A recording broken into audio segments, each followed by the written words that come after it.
I've been very blessed to have a front row seat to the revolution. I know many of you, Dr. Paul has inspired you, has cured your apathy. But for me personally, Dr. Paul has meant a tremendous amount, not just because of my ideas, but he has helped launch my career. He has also, as Jake mentioned, introduced me to my wife and helped me form a family. So many people have Dr. Paul to thank for their ideas, but I really have Dr. Paul to thank for much of my life. He has done so much for me, and it's been a tremendous blessing to watch this movement grow, because I was an intern for his congressional office in 2005, and at that time, it was not more than just kind of an ignored congressional office. One of the many 435 members, didn't get much traction, but it was a strong, principled office, and it was a lot of fun. And at that time, we had big ideas of how the movement would grow, where it would go. But as a result of his campaign, the Campaign for Liberty, we've now passed Art at the Fed twice in the House. I think it's tremendous. There's a growing Liberty Caucus now in the House of Representatives, led by Justin Amash and Thomas Massey and some of the others. And the word libertarian is actually being discussed on Capitol Hill amongst these members. And that to me is enormous. That's something that's Ron Paul's legacy. And then we've witnessed 2 presidential campaigns and possibly a third in 2016. Many people are chanting for Rand Paul 2016, but I still want Ron Paul 2016.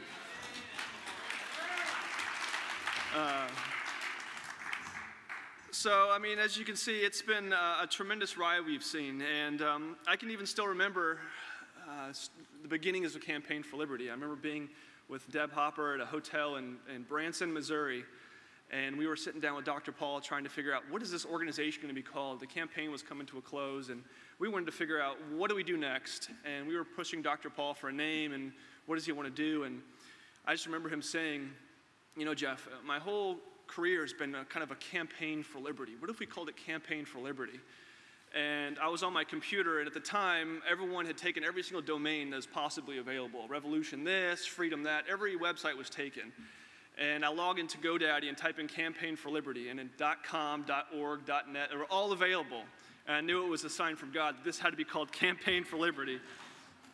So I made sure I spelled campaign correctly and got the G in the end correct. We locked down the domain, and the organization was formed. And it was an awesome ride just to get the organization started. Under John Tate's leadership, it's continued to grow. And I transitioned in December of 2008 to start Young Americans for Liberty, which is my passion. I've always thought that it's going to take a generation before these ideas, these principled ideas of liberty actually hold on and we actually see real change in our country. It's actually occurring a lot quicker than I thought it would, and I have hope for even the short-term gains. But forming YAL, we had one clear mission, and that was to identify, educate, train, and mobilize youth activists committed to winning on principle.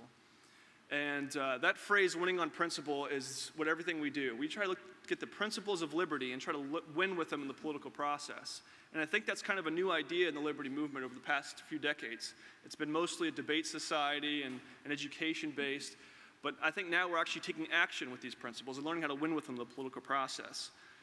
So we first start with identifying young talent and young leaders.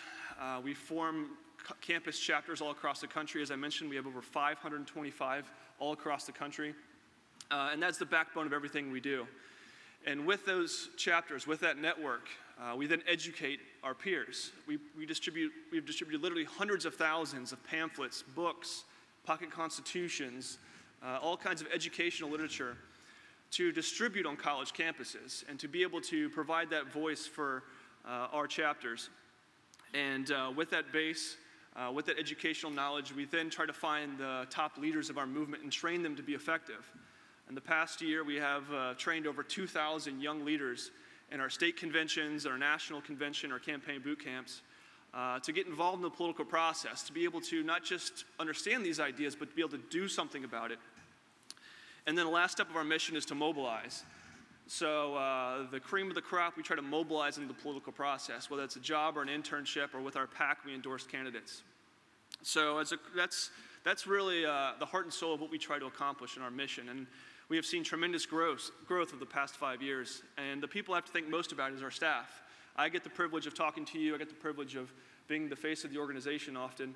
but it's really our staff that gets it going. So, and I made sure to write down everyone's name because I'll get hounded for the rest of my life if I forget somebody. But I know many of you are here in the audience. I can see a few through the lights, but of course Ed, Joshua, Cliff, Anthony, Creighton, Ryan, Lauren, Brandon, Steve, Ani, and Derek. I think I named everybody. But you guys are the ones that make this organization go, and I'm very fortunate and very blessed to be working with y'all. Thank you so much for coming to LPAC. It's a real treat to be here. It's like a family reunion every year. So thank you very much for the time, the opportunity, and if you have a chance, please meet up at our booth right outside the Young Americans for Liberty table. Thank you.